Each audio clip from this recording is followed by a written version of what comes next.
Hey guys, it's KK and I'm here with a layout today. This time I'm going to be starting with a sheet of aqua cardstock, and that's a little bit different for me because I typically start with pattern paper for my background, but I wanted to use this really bold stripe right here, so I thought that the cardstock would be a good way to not only let the paper pop but also provide some grounding for it and make sure it wasn't too overwhelming. Now at this point I do run into a problem, and that is the photograph that I'm thinking of documenting, I didn't print. I don't print at home just because, well, probably just because I'm lazy.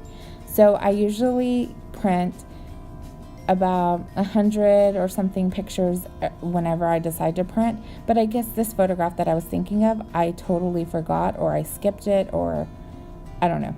But anyway, I decided just to take this other photo that I had to the side and use it as kind of a placeholder. So I'm going to go ahead and get all my paper layers down behind the picture. And then this little cluster right here is actually one that I put together from the die cut pack just before I made all these videos so that I would make sure to use them. And these little bottle caps come from the Summer Vibes chipboard sheet from Simple Stories. And again, I think that collection was last year's, but when I saw them, I thought they would be perfect embellishments for this layout and the story that I wanted to tell.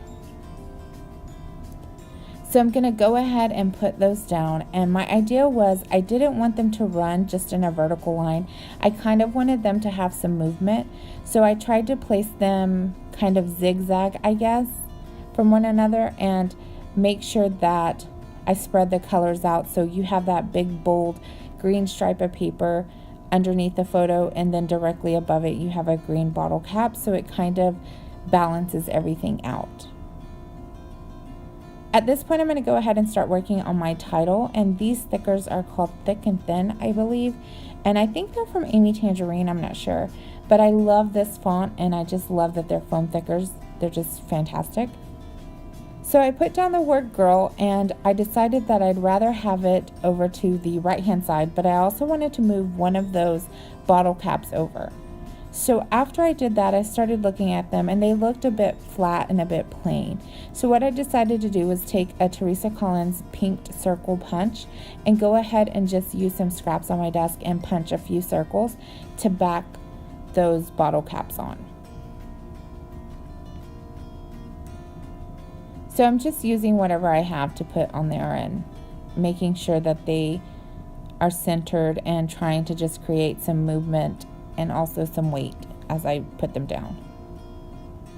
Once I get that done, I'm going to come in with some enamel dots, and then I'm going to remove the photograph since that's not the one that I intend to use on this page.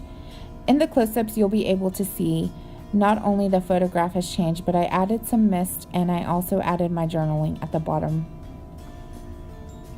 So that's it for this layout. Thank you so much for joining me. I hope you have a great day, and until next time, take care and bye-bye.